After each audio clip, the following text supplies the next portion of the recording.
You're making dinner. Your 5-year-old appears at your elbow like a tiny ghost and says those 2 words that strike fear into every parent's heart. I'm bored. And before you can even suggest the 17 toys scattered across the living room floor, they follow up with, "Can I play on your phone?" If you've been there, keep watching, because today we're talking about something every modern parent wrestles with. How do we help our kids understand that a smartphone isn't the answer to boredom? Without turning into a lecture-giving robot they'll tune out in 3 seconds? Let's dive in. First, let's talk about why this happens, because here's the thing. Our kids aren't trying to be difficult. They're actually being incredibly logical little humans. Think about it from their perspective. They see us checking our phones constantly. They watch us laugh at videos, scroll through pictures, tap and swipe with this intense focus. To them, that glowing rectangle looks like a magic portal to endless entertainment. Of course they want in. Plus, phones are designed to be instantly gratifying. Bright colors, fun sounds, immediate feedback. A 5-year-old doesn't have to figure out how to build a block tower that won't fall over, or negotiate with their sibling about who gets to be the superhero. They just tap and boom, instant fun. But here's what they don't see. They don't see us using our phones for boring adult stuff like paying bills or answering work emails. They don't see the part where we're mindlessly scrolling because we're bored too, and we haven't figured out a better option either. So when your child asks for your phone, they're not being manipulative. They're pattern matching. They've learned bored equals phone, simple equation. Our job? We need to lovingly rewrite that equation. Now, I'm not here to make you feel guilty if your kid has played games on your phone. We've all handed over our devices in a restaurant or on a long car ride. That's called survival, not bad parenting. But here's why we want to be intentional about this. When kids learn that phones are the go-to solution for boredom, they miss out on developing something incredible, their own ability to create fun out of thin air. Boredom is actually a developmental superpower. It's the birthplace of imagination, creativity, and problem-solving. When a child sits with boredom for just a few minutes, their brain starts firing. What if I turn this cardboard box into a spaceship? What if I make up a song? What if I see how many stuffed animals I can balance on my head? But if we immediately hand them a phone, we shortcut that process. We're basically saying, don't bother figuring it out. Here's instant entertainment. And I'll be honest with you, I learned this the hard way. My daughter went through a phase where she'd ask for my phone every single afternoon. And one day I realized she'd stopped building her elaborate fairy houses. She'd stopped putting on concerts for the dog. She was waiting for me to unlock the fun for her. That was my wake-up call. Okay, so how do we actually explain this to a 5-year-old without sounding like a technology-hating cave person? Here's what doesn't work. Screens are bad.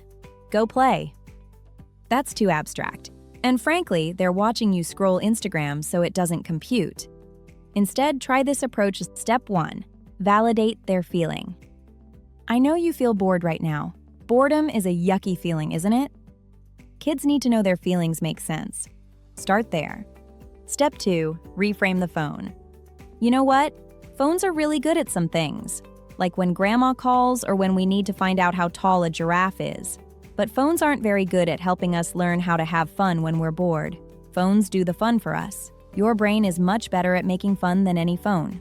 Notice what we did there? We didn't say phones are evil. We just said your brain is cooler. Step 3. Offer a playful challenge. I bet your amazing brain can come up with 3 fun things to do before I finish making dinner. Should we see if you can surprise me? Kids love challenges. Turn it into a game and suddenly they're motivated.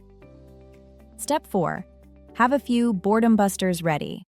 This is where you need a little preparation. Keep a mental list or even a physical jar of simple, no-screen activities. Build something with couch cushions.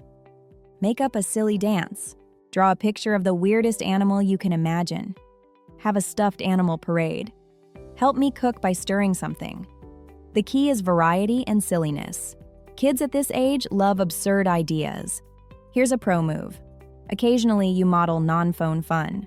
Put your phone down and say, "I'm bored too. Want to see if we can make a tower out of kitchen supplies?" When they see you creating fun without a screen, it becomes normalized. Now, let's be real. They're probably going to push back. Kids are persistent little negotiators.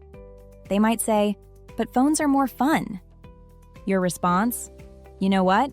Phones are fun, but there are lots of different kinds of fun. Phone fun is easy fun. Someone else made it for you.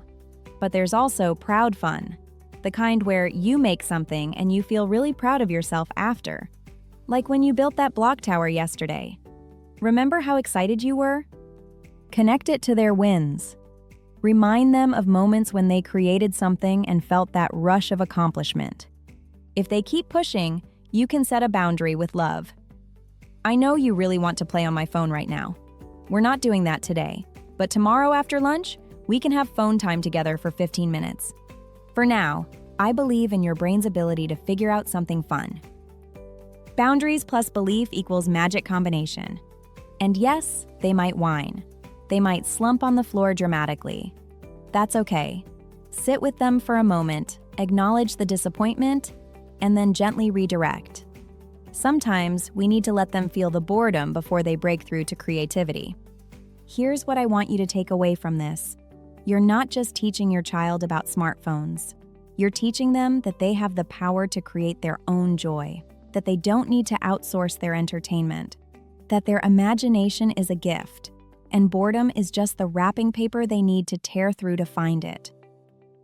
Will there be days when you hand them your phone because you need 10 minutes of peace? Absolutely, and that's okay. This isn't about perfection. But on the regular days, when you have the bandwidth, help them see that the best games aren't on a screen.